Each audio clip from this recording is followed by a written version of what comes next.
everybody and welcome back to my channel. I am Sam. I'm an artist, illustrator and aspiring knitting designer coming to you from the Republic of Ireland.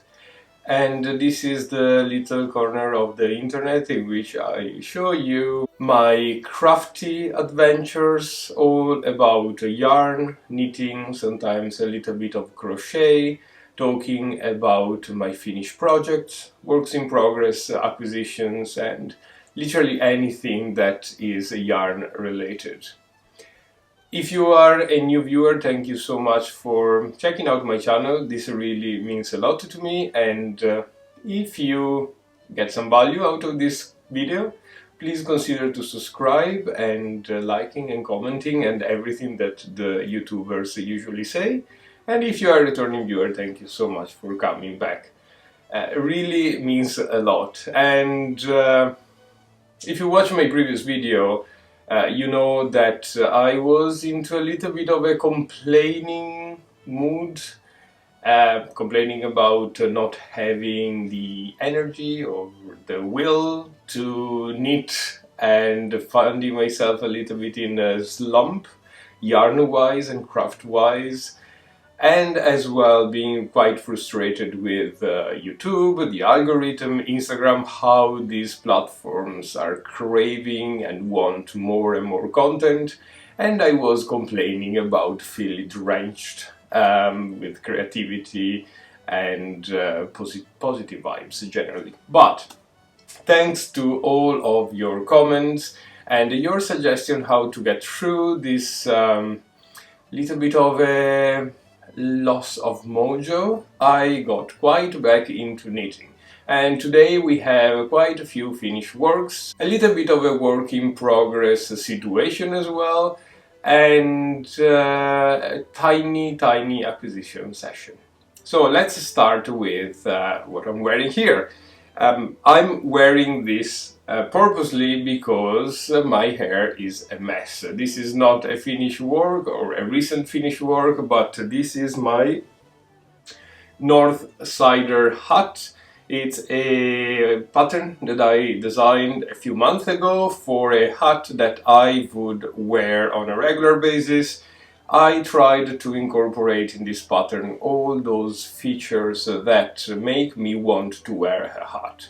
And I do wear hats very often during the winter, but I always wore those store-bought hats, like big brand type of hats. And all of the beanies, the hats that I knitted myself, are there in the closet, and for some sort of reason I can't find myself wearing them. I don't reach out to them. They are too slouchy, too bulky, or indeed too tight, too short, not fitting well. All of these reasons that made me actually get back to the drawing board and trying to find all those characteristics that make me want to wear my hat. And this is the result. As you can see, this is a ribbed hat knitted in decay. The yarn that I use here is actually Jameson's of Shetland Spindrift in the color Moss Grey. But the pattern is wrought both for this type of yarn and for a bigger, loftier yarn. So you have different gauges if you wish. It's knitted the way that one of my big brands store-bought hat is constructed. So you start from the bottom of the hat and you knit the brim. There is a clever way to make the brim folding almost automatically, and then you knit up the crown of the hat and you have beautiful decreases disappearing. As I was looking at this beanie, I found that actually it is really pretty on the wrong side. If you see here, the way that the stitches decrease into each other is actually quite pretty, and because I've used a twisted pearl stitch, the actual fabric looks very nice. So instead of having the twisted knit stitch on the right side, you have the twisted purl on the wrong side, which is quite pretty indeed. Anyway, this is just for the sake of my hairdo, and you can find this pattern on my Ravelry page. All the links are below in the description. Super quick to knit, takes basically no yarn and no time, so have a go and let me know what you think. So, as I was in a yarn slump last time that we spoke, someone mentioned that the way they try to get out of this knitting block is to knit something that they do enjoy thoroughly. Something easy, something that is quite nice to knit, mindless, and gives you a result of something that you really want. So I went through all my projects and I found a ton of socks. I have indeed knitted so many socks in my time. I found a lot of jumpers as well. Did I want to start a new pair of socks? No, really. Did I want to start a new jumper? Probably too big of a project for the scope of getting me back into knitting and into enjoying this craft. So I found this thing here. This is actually the new pair I knitted for the purpose of getting off a knitting module. These are two slippers, and they are the double felted slippers by Sandnes Garn. The pattern is a free pattern, but I had some difficulties in getting an hold on the pattern. I actually followed the tutorial that Inga from the Knitting Tradition podcast put out in her 21st podcast or something like that. I will put the link below in the description. So what Inga has done is basically going through the pattern and translating it from Norwegian. I know that there is an English version of the pattern, but the only way I could actually get the pattern was through buying an amount of yarn, which really wasn't what I wanted to do back then. So I went on Inga's video and I actually noted down all the stitch counts and the direction that she gave, and this is the result. They are knitted in one piece. Let me see if I can actually deconstruct that so I show you. So here they are. This is what you end up with when you finish knitting. So basically you cast on a number of stitches on the wider side here. You knit to the division point, then you put a number of stitches on hold and you keep knitting down towards the point here like you were knitting a sock. You pick up the stitches and you knit down there, and you end up having this sort of shape here. Now, the pattern is called double felted slippers. This because apparently you want to felt this one. So when they are finished, when they are done, when you sew in all your ends and when you sew the middle part together and the bottom part together, so it's basically a, how can you say this? It's basically a little bag type of thing. You throw this in the washing machine. With, I don't know, I have experimented a little bit and I still haven't found the program that works well for me, but a 40 degrees Celsius temperature for about 20 minutes works quite well without spin. And they felt just that tiny little bit that brings the fabric together. Once they're out, right before they dry, right when they are out of the washing machine, you put one of the sock inside the other. And then you have a lovely pair of slippers. I really enjoyed very much having these slippers. I haven't managed to wear my first pair and I haven't managed to wear this one as well because it's just quite warm and it's not slippers time. But I find them super cozy and definitely the project that will bring me back into knitting. Very easy to knit, and the result is just amazing. Just makes me feel cozy and comfortable and think about autumn and winter coming. A lot of candles, a lot of knitting, and that type of environment that all knitters enjoy, I suppose. And yeah, this was the project that made me actually come back into knitting and probably go through the lack of energy and lack of knitting mojo faster than otherwise would have been. Let me take off this because it's so warm, and I'm sure you don't mind my messy hair, but it is what it is. I promise I'm going to the barber this week, but so far we don't have much time. I'm actually finding myself filming at evening time just because I am working 9 to 5, and it's getting quite busy. But anyway, this was my first project. The yarn that I have used for this project is this little cone here. I was actually hoping to get rid of the entire cone, but that didn't happen. It shows you how easy it is to knit and how just few yarn you actually need. This is Holstgarn super soft, 100% super soft wool in the charcoal color, and I added a thread of cotton light from drops, so that I wanted to get something more sturdy, so get the felt side of the house from this and the sturdiness of the cotton from the drops yarn, from the cotton yarn. They resulted quite well, although probably the cotton, or probably my washing machine or my inexperience with felting didn't felt them as much as I wanted.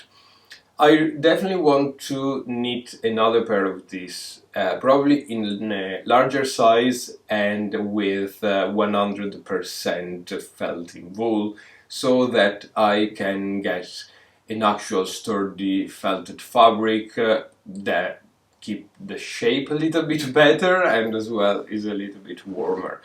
If you see, they are quite sloppy. They tend to not to keep the shape. They are more like very, very sturdy socks, but they are absolutely lovely, and I never get tired of this thing here. They are so beautiful. So thank you so much, Inga, for giving us all the recipe, and thank you so much as well, Sadness, for coming up with this beautiful thing. So going through that lack of knitting mojo, as soon as I finished those slippers, I kind of felt the need of creating something new. And I came up with this little thing here. This is a heart shape. I really hope you can see, but I am going to put some cinematic roll or screen to screen. I don't know how they say that, but this is a little heart decoration type of thing. This is an original pattern that I came up with, but once again, if you know myself, I always base my designs, my pattern around my traditions, my upbringings, my culture. I am from a tiny little rural village of the north east of Italy, just on the top of Venice, by the Dolomites Alps, and there are a lot of knitting traditions over there. A lot of the clothing, the folk costume is knitted up, and in my family as well, my grandmother, my great-grandmother, and indeed my mom are or have been very prolific knitters. So why the heart decoration thing? I am going to try and put some pictures somewhere here to give you the idea. Our houses tend to be made out of wood, or let me tell you, inside they tend to be insulated with wood panels all over, so that the entire environment is warmer and cozier. You know, winters by the Alps are very, very cold, a lot of snow, a lot of wind, temperature drops very, very much during the winter. So houses need to be cozy and warm and keep everything inside. So there's wood everywhere. And is a sort of a tradition to hang this little heart decoration all over the place on doors handle, cabinet handles, on hooks on the wall, anywhere really. For a couple of reasons. Well, the first is definitely decoration. And the second reason is that they may keep out moth and parasite that would eat the wood.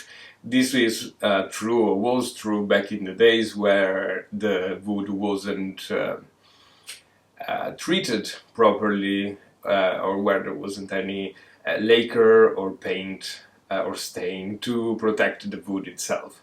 So the ladies of the house would make these little heart-shaped bags filled with lavender or cloves and hang them around the place for scare away the moths and all those insects that would otherwise eat up the entire house, and as well to bring to the environment a nice lovely floral smell that otherwise would have been probably filled with that woody smell, which is nice and we all enjoy, but you know, probably having everything that smell like that is not really what they were looking for.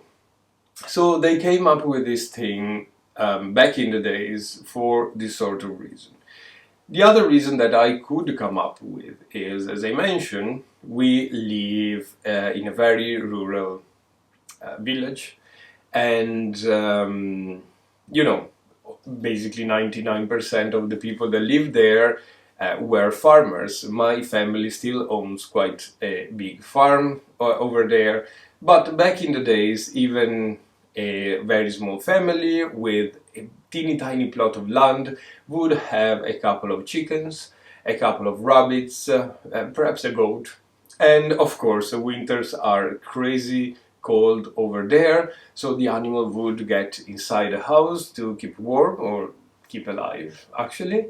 And with the chickens, rabbits and the goat hanging around, if you don't have a stable to look after for them, you put them in the kitchen, and the smell must be not quite nice. So these little sachets full of lavenders and cloves and flowers and other spices would help that as well. Nowadays, still, we do have this little thing made out of lavender, made out of wood blocks perhaps, but the purpose of keeping out the moth or the bad smells from the animals is gone. You can still find this all over the place, everywhere. And once again, if I find a picture of my mom's kitchen, I'll show you, she has plenty of those.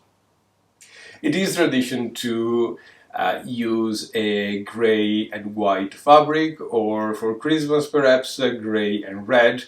And I decided to go for a white and red, which is a little bit more mainstream Christmas, I would say, and I'm very, very happy with this. As you notice, it's an elongated heart. That was the tradition over there. We do have this long kind of shaped heart for this type of decoration, but you can eventually decide to make it smaller as a heart. I have wrote this pattern for a DK yarn, although the yarn that I use is a combination of these two, which are Holst yarn once again. This color here, let me see if I can find it, is called Bokhara or something like that, and this is just ecru.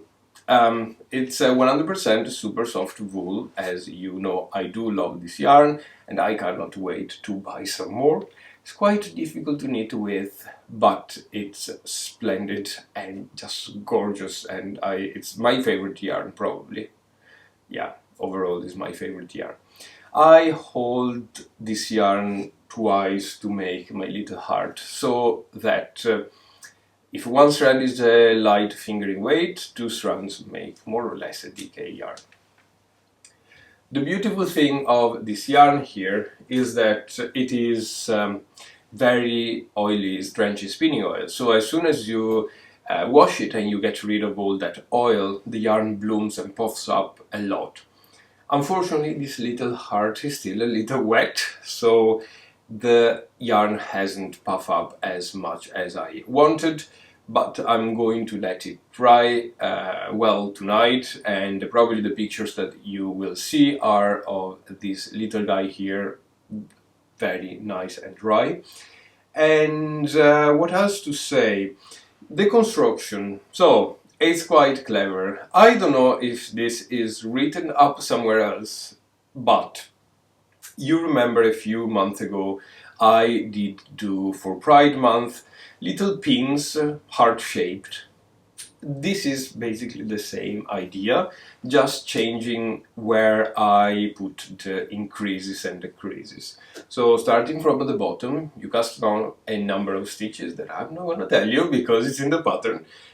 You increase regularly all the way up to give this beautiful shape here, and then the same way that I've done for the slippers, you put on hold a number of stitches, half of the stitches basically, and you finish one of the bumps, and you put on hold, you put back on the needles the other half, you make the other bump, and then a tiny little I-cord, and that is the result. As you can see, there is a tiny little colorwork, stranded colorwork design in the middle, but that is absolutely not necessary. I feel like it gives a little bit of a je ne sais quoi, but you can of course omit it and knit this in all your different colors. This can go on your door handles, your cabinet handles, but as well would make a beautiful Christmas tree decoration perhaps. Anyway, that was my second one. You can find the pattern, crossing my fingers, in my Ravelry page if I manage actually to take the pictures and everything else. Hopefully we are on focus. I had actually to get myself a cup of coffee, otherwise I would fall asleep over here, although I'm talking so much and so fast that... Anyway, let's go on with the finished works, because we have more, of course, we have more. So this is a work that you have seen in my previous podcast as a work in progress, and back then I did have half of the body and that was it. Not, I had half of the body and one sleeve done, and I just started the second sleeve. As it happened, I finished it, and here it is. It's a wonderful colorwork jumper with a raglan decreases because it's knitted from the bottom and up, and the design is mirrored on the two sleeves, and then you have a lovely knitted neckband here with some cleverly shaped German short rows on the back to give a little bit of a raised color and better shape on the bust itself. I really hope you can't hear this noise, but they just decided to wash the pavements all over the estate, so I have people just use your power wash everywhere. Although we are suffering in Ireland a massive water crisis, don't get me started. I know that in the southern counties they just prohibit the use of power hoses, and the hoses generally water the gardens.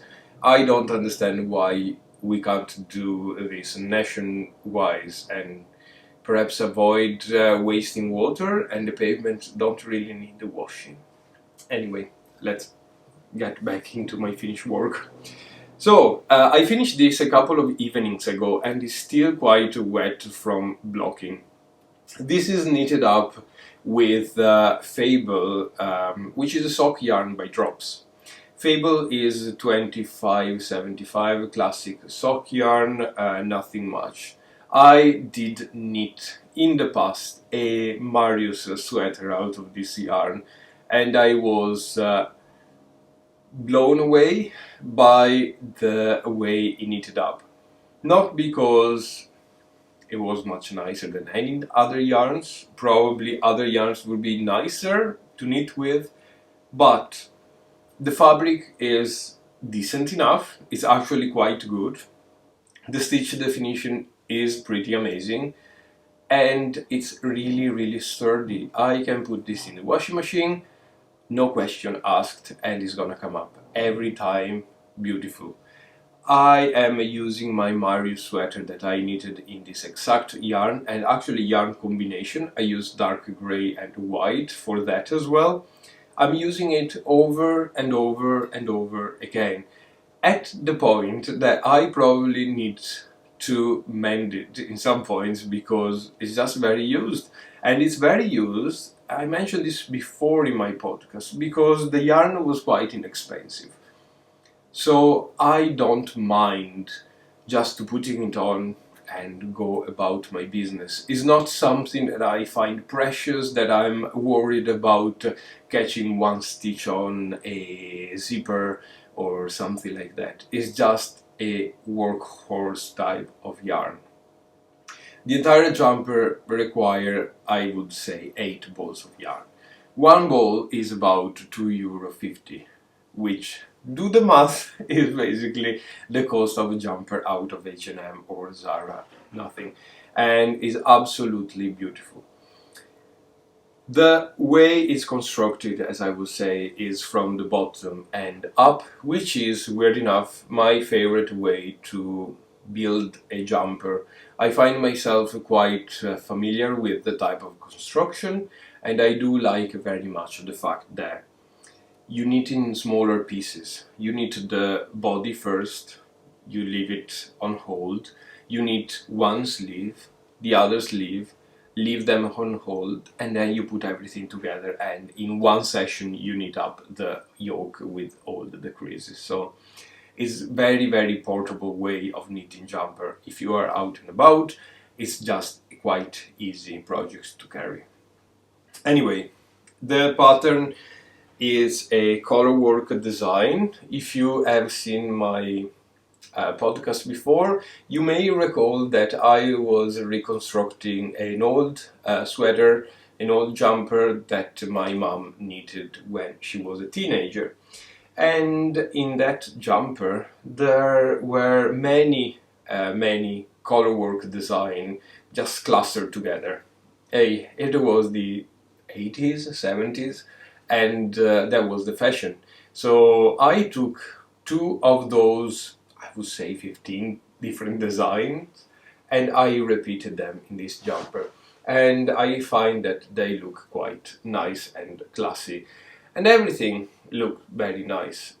Again, I haven't tried this on properly, just a tiny little bit as soon as I cast it off and tied in the ends, because I wanted to block it to get the pattern down, send it to my tech editor, and so in this couple of weeks that I will be away on holidays, didn't mention that, we'll go to that later on, my tech editor can do the magic, and then we can send this out for test knitters. So I don't know what to call it, and I am very much open for suggestions. So if you have a name, please comment below. A couple of things I would like to give as a how can we say, a prompt for the name of this jumper. One is keep in mind the Alpine tradition, and the second one, keep in mind my other side, which is the Irish side where I live and where I'm building my life. So something down those lines would be lovely. Let me know if you have any idea for a name for this pattern. And as soon as this is tech edited and decent photographs, I will call for testers. Call for testers, which is a hot topic now, because I have just asked my testers, or ask you guys if you want to test my other jumper pattern, which has a name now. It's called the Marmolada sweater, and I can't find it anywhere. By the way, I have looked everywhere. I can't find the jumper. God knows where I put it. But I am going to put a photo here once again. You've seen this a million times if you watch this channel. And this is the Marmolada sweater. Is a top-down sweater with a very easy colorwork and raglan increases. Top-down, the other way around of my usual way to knit sweaters. I sent it already to a few test knitters, but I am still looking for other sizes for the test. If you would like to test knit this jumper, it's very quick and easy to knit, and quite clever, I would say, the way it's constructed. I shouldn't say that myself, but please find a Google form down below with me asking a couple of information about yourself and what size you will like to test knit, and I will send you back the pattern. The ideal deadline would be the end of October this year. I know it's quite tight, but if you could at least knit the yoke and one sleeve, that would be just amazing. It's just for me to understand if the increases work well for especially the larger sizes that we're not test knitting, and I haven't tried to knit them myself, so it's based on math and the knowledge and skills of my tech editor. The yarn that I used for that jumper was Pure Gint, if I'm right, so any DK yarn will do, the likes of Drops Charisma or Cascade 220 Super Soft, anything that you have in stash. And you do need a couple of different colors for the color work, but I don't mind it if you skip the color work, or if you do, I don't know, pearl bumps instead of color work to get to the design. All is open. Please check out the Google form down below, or I don't know, send me an email or a message on here or on Instagram. If you don't have access to Google form, that is fine as well. So we spoke for a long time, and that was the end of my finished works, and we do have a couple of works in progress as well. The first one that I would like to share with you comes in this quite gorgeous balls of yarn. And before we go into the yarn, the design, this is number 25 Lotte or Lottie from Emily Joy Richards. It comes from the 22 Weeks of Socks book. I just started this pattern yesterday evening. I don't know if I love it. I am not sure you can see anything here, but there is a tiny bit of, it's not cable, it's not lace, it's texture piece on the side. And the way that this works is basically wrapping the yarn over and back through a couple of stitches, and then going back into those stitches. It's a little bit of a mess, but it's quite easy and it's very well written. Although with the yarn changing color so fast and so much, I don't know if I love that. I don't know if I love that pattern for this yarn. So this work in progress may very well result in a frog quite soon. But I don't know that yet. I will probably go through a little more of the pattern and see how this works out. The yarn itself is, of course, this wonderful ball of yarn. It's from West Yorkshire Spinners, signature for ply 2575, as per usual, classic sock yarn, and the colorway is Rome Paradise. I would say this is one of my favorite colorways of sock yarn that I've ever found. Of course, I have started with this yarn a few patterns and I didn't manage to get through any of them just because it's so changes color so fast that you can't get through a nice, I don't know, lacy pattern or rather cable pattern. It probably will require just vanilla sock, and I'm not seeing that yet, but I will probably think about it. But so far we got a little cuff and an idea of design. We'll see. I don't know if I go back into this or if I actually drop this and need something completely different. I really feel like this yarn is quite special, so I would like to do something I really love and then I will really wear. So we'll see, we'll keep you posted. But yeah, this was my first work in progress. Once again, usually I do 64 stitches cast on. The pattern says to knit for 15 rounds of ribbing. I do probably 30 rounds usually because I like my ribbing to be quite tall. I don't really enjoy very short ribbing or very short legs on my socks. My socks are generally longish, so mid-calf, or very short, so like gym shorties, if you know what I mean. Anyway, this was the experiment that I don't know how I feel about this. The pattern itself is very well written once again and the pictures are really beautiful. So in theory it's a very beautiful sock design. In practice I have my concern with this yarn, I must say. We'll see what it comes out with, if I'm going to use this again or if I'm just going to scrap completely this work and knit something else out of this yarn. I will let you know with the next podcast for sure. And I can't believe we are finally at the end of the works in progress and acquisition. I have no idea how long this podcast has been so far. I really hope it's not too long. But here we go with my next work in progress, which is another jumper, another sweater, another bottom-up sweater. And this is knit up in this gorgeous blue color out of Drops, once again, which is Drops Lima.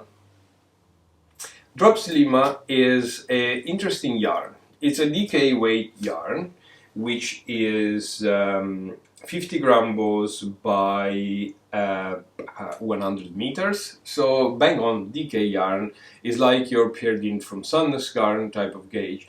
But the composition is quite interesting. Let me see if I can find it. It's 65% wool and 35% alpaca. I do love alpaca wool. I find it extraordinarily smooth. Not scratchy at all, not itchy, and I really love the final result. Really lofty and cozy. And I think this combination is actually amazing. Why am I using so much Drops yarn, you may ask me? Well, I am trying to get rid of my Drops stash. Back when I started knitting and, you know, everybody had this moment between buying very cheap acrylic yarn out of the grocery store and finding that yarn is not just cheap yarn, but you have the likes of Holst, for example, and you have nicer wool yarn, you have natural fibers, and all of that. And so you start looking at websites and seeing that this drops yarn from Norway, allegedly, is extraordinarily cheap, and you can get 100% alpaca yarn for a couple of euros only, and you can get alpaca and wool blend for even less money, and pure wool for nothing, and the sock yarn, and all of it basically.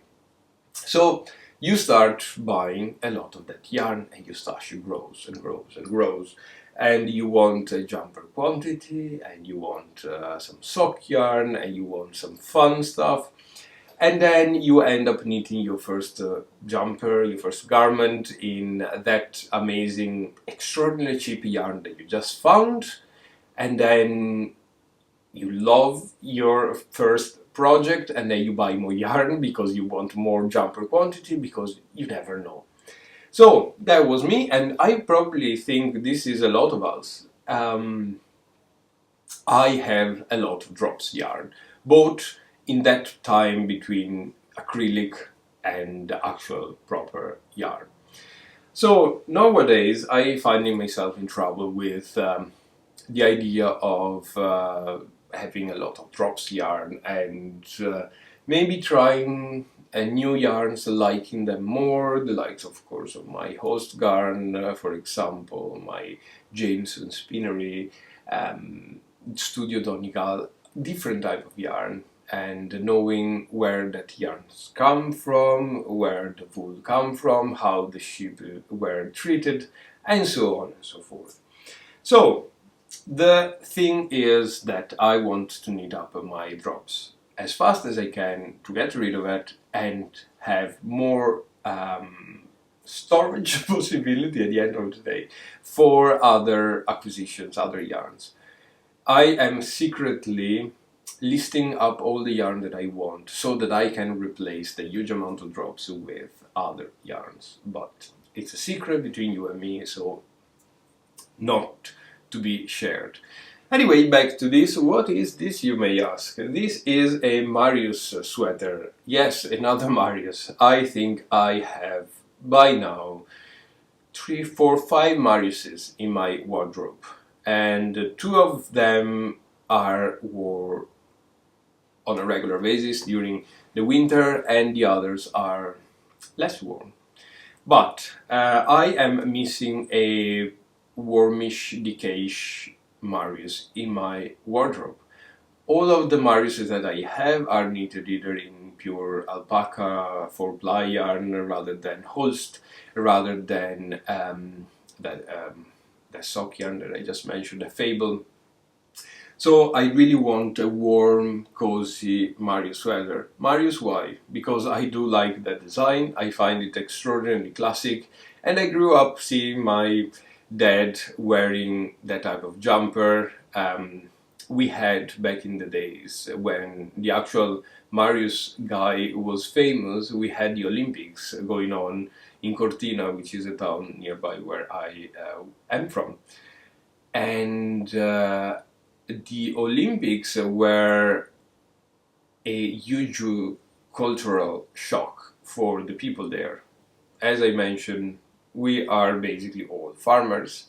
Back in the days even more. It was right after the war, very poor, lot of farmers, and this massive carousel of the Olympics come to Cortina, and it's a huge blast and cultural shock. So everybody were wearing this Norwegian type of jumpers, and still in the 80s and the 90s, where I was growing up, and the 2000s, of course I'm not that old, I have seen a lot of this sweater in my wardrobe, so my dad wearing them, my mom as well, and yeah, I fell in love with the pattern. I fell in love with how the pattern is written.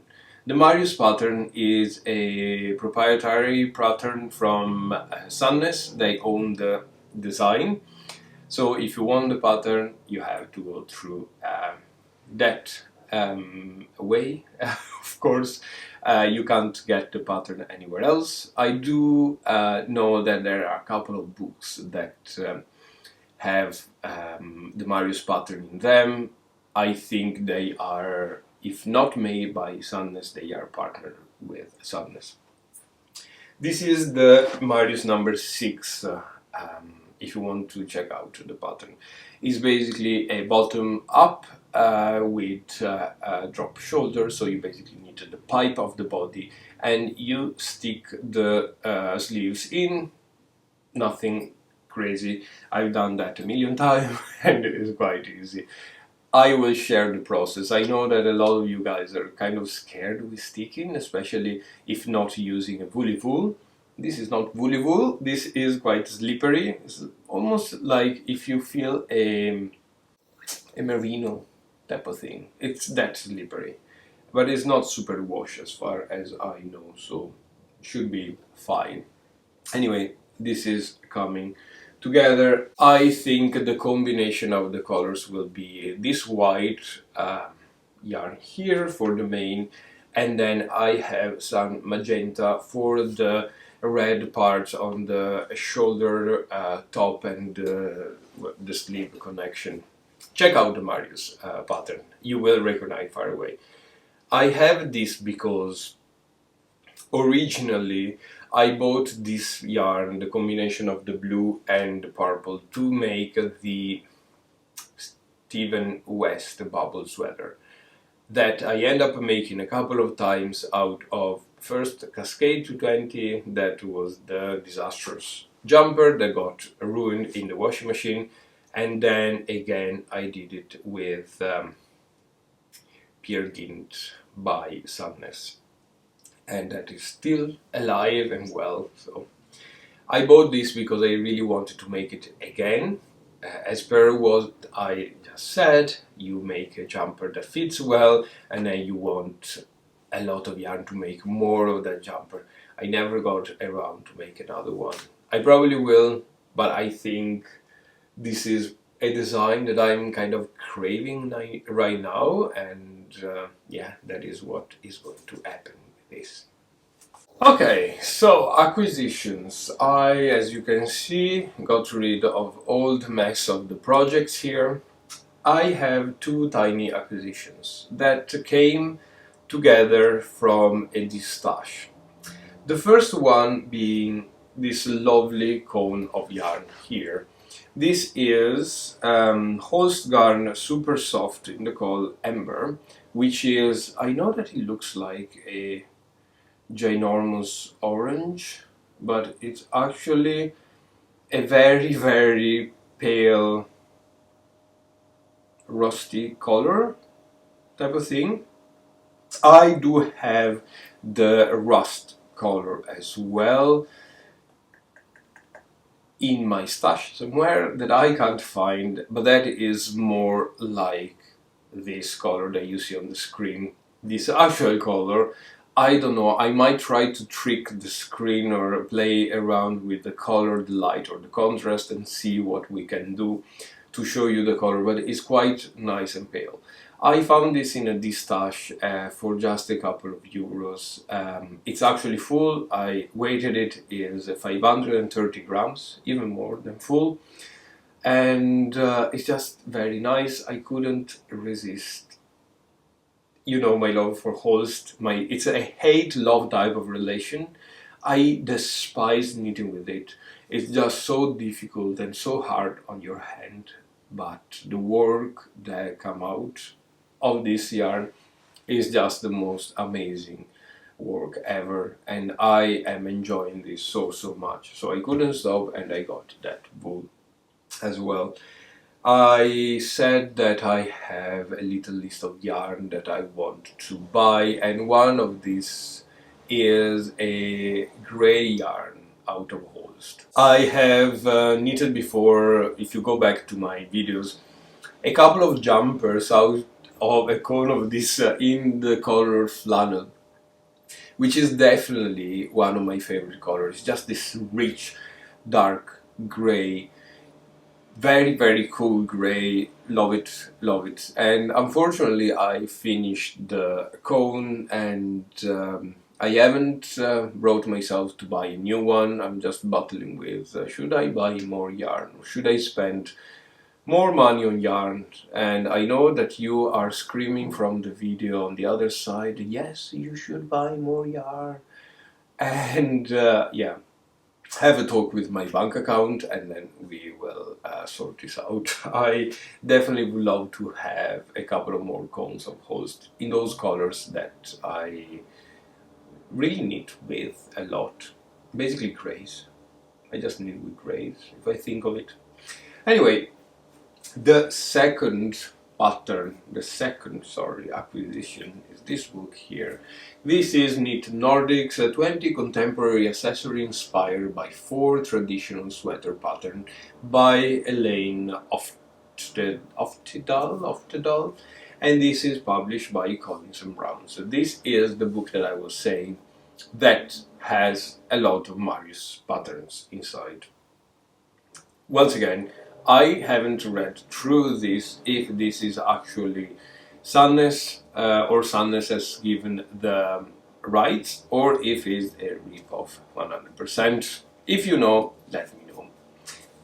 This came from the same stash type of thing. So it's a second-hand book. You can see there's still the ticket here. Anyway, sorry again for the noise outside and if you hear some bling type of thing, but I am kind of working or I'm on call, so I'm receiving messages every now and then. I just check them quickly and then go back to filming, but the blings will remain. I'm gonna try to take them off. Anyway, this book here is full of those Marius's patterns that I was saying. Let me see if I can find a picture without giving away the pattern. There's really nothing here. Just a random photo I want. Anyway, I will spend all day go through the book, but I can't find a bigger picture without any pattern information. But you can see here we have the Marius pattern on a bag, on a little teddy bear, on a jumper indeed, and on a Christmas stocking. So there are a lot of accessory here, a couple of garments, and it's just up my alley. So beautiful, and I absolutely love it, and I can't wait to knit something out of this as well. That was it for my knitting podcast.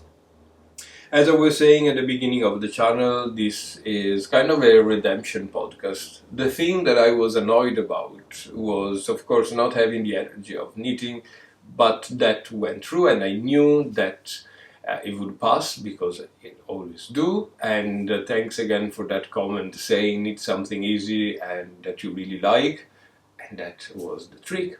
But as well because of the algorithm situation on the social media. I found myself getting into the game that the social media wants me to get into. So basically my channel from nothing grew a lot in a very short amount of time. I mean a lot for my standards, not a lot for YouTube standards, but for my standards, like 2,000 subscribers in less than a year. It's a big thing for me and I am so super grateful. But from last month everything dropped completely. Not in terms of subscribers, but in terms of people seeing my videos. A couple of you guys actually reached out to me saying that you didn't know that I was uploading a video, that they didn't receive notifications from YouTube, or they didn't see my video popping up in their timeline, which made me think that it's probably the algorithm just got bored of me and pushed me away, and that created a lot of anxiety myself. How am I supposed to build this little community, or how am I supposed to share if I can't get people on board, or if I can't get people to see that I'm sharing?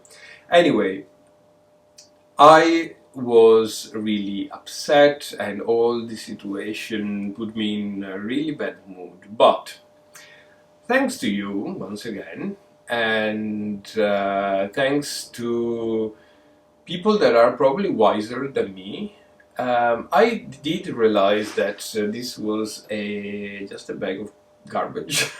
And I, first of all, the community is built by people, not by computers. So we all are here together because we love the craft. And if you happen to see my podcast, is because you were looking for something specific on the craft, which is not on me having to trick the algorithm to trigger more my video, to show them more, or pay some agency to get through. It's none of that. It's like sharing genuine content, sharing the love for knitting, which is what we are here for at the end of the day. So with that realization, I just understood that I shouldn't give a monkey about all of these things, and I should just record videos because I love sharing with you and because I love learning from you, and I should knit just for the love of knitting. This is not given for granted, and I was kind of victim of this algorithm stress. And I am 30 odd years of age, grown up man with a 9-to-5 job that I'm not planning to leave anytime soon to pursue a knitting career, just because I can't afford that and I have a mortgage to pay.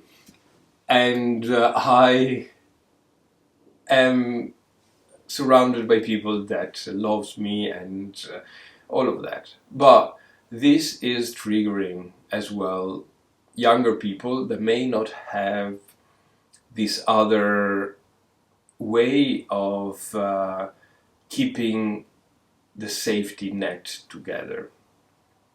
Let me explain this concept better, because I kind of understood this, and when I pulled the trigger, I was like, oh my god, epiphany. So basically, I feel like we are building our life with different blocks, different pillars. It's like a Roman temple with pillars. And one pillar is your family and friends, the other pillar is your work, the other pillar is YouTubing, the other pillar is knitting, and whatever. This massive amount of pillars keep up the temple, keep up your Roman temple.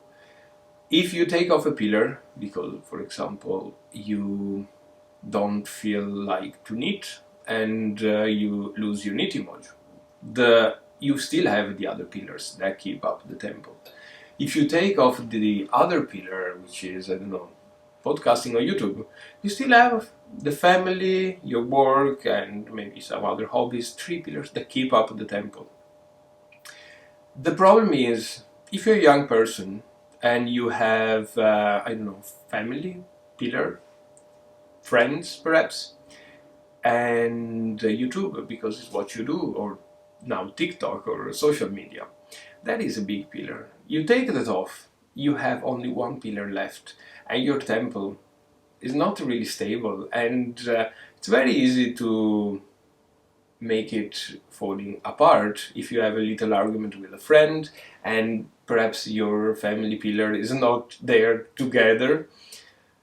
So this to say that we do need to have different interests, different pillars, but there is a lot of stress put on people that rely on social media a lot.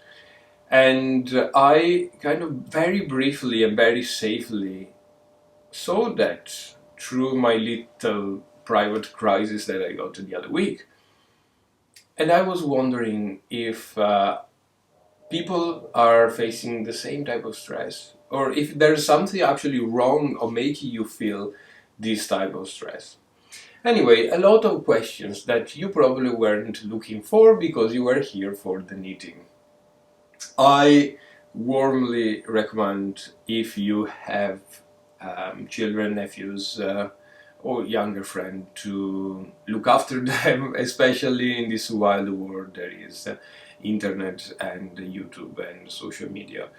It's an amazing world, is beautiful, gave me the possibility of having a massive knitting community, but at the same time it's quite cruel. So stay together and stay strong. That's what I will say. I'm getting even emotional. Anyway, what am I gonna do in the next few weeks? I am probably not going to film the next podcast in 2 weeks' time as per usual, as I will be, thank God, on holidays. So I'm not going to knit too much or film at all. Just gonna relax and visit beautiful places, and you may see some shorts going on here or on Instagram. I'll show you my roundabouts if you wish, and we will see each other in a couple of weeks' time, probably in a month's time now, for my next podcast. But in the meantime, in 2 weeks, I do have some little surprise, so stay tuned for next video coming up instead of this podcast. I hope you had some value, and again, sorry for bringing every time these very strong and deep topics, but I feel like it's very important. We are using this tool that is social media here. I am using it. I am not scared of bringing this up, and we need to talk about this because it's destroying a lot of people. It touched me just a tiny little bit. I can't even think how this would impact others that are less grown up than me or less lucky. Anyway, have a wonderful, wonderful weekend, and I'll talk to you soon. Bye bye.